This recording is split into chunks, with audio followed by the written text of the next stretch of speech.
एक सर्वे के अनुसार देश की जितनी आबादी है उससे दोगुना खाना डेली बनता है देश में, लेकिन फिर भी लोग देश में भूख से मर रहे हैं, बच्चे कुपोषण के शिकार हैं। एग्रीकल्चर मिनिस्ट्री के हिसाब से 50,000 करोड़ का खाना देश में हर साल गटर में बहाया जाता है। ध्यान से सुनिए, हम उसी देश की बात कर रहे हैं जहां अन्न को भगवान माना जाता है, जहां खाने के दाने को फेंकना हराम माना जाता है।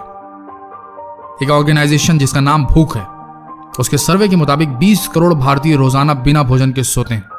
70 लाख बच्चे कुपोषण और भुखमरी से हर साल मर जाते हैं। देश की 45% जमीन जो बंजर होने लगी है, जहां वाटर लेवल डाउन हो गया है, उसका कारण है कि उन जमीनों से जंगल काट दिए गए ताकि खेती की जा सके और लोगों का पेट भर सके। लेकिन इस भारी कीमत पर हम जो अनाज उपजाते हैं उसे खाते नहीं, फेंक देते हैं।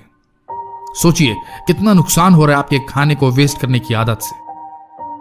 300 मिलियन लीटर तेल हम रोज जलाते हैं उस खाने को पकाने के लिए जो नालियों में बहा दिया जाता है।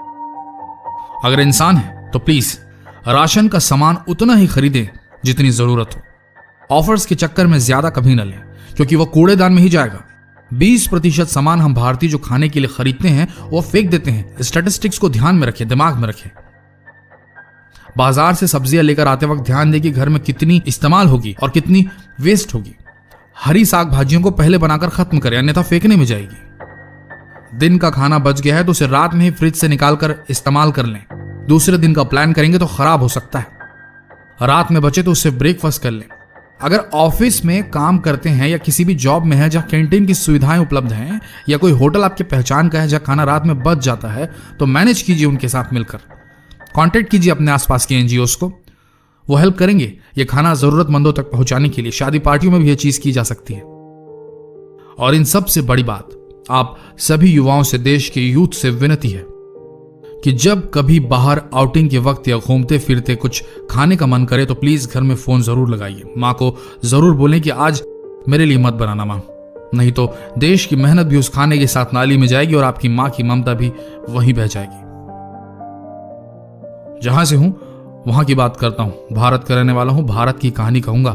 एक कहावत है मेरे देश में, जहां अन्न का अपमान होता है वहां लक्ष्मी नहीं आती। जिस घर में खाने की बेइज्जती होती है वहां बरकत नहीं होती। तो इतना ही कहेंगे, उतना ही ले थाली में कि व्यर्थ ना जाए नाली में। भोजन खाने के लिए है, फेंकने के लिए नहीं।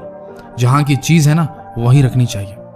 और ये वीडियो शेयर करने के लिए है, देखकर भाग जाने के लिए नहीं, क्योंकि आप तो भाग जाएंगे पर आपकी अंतरात्मा कचोटती रहेगी आपको।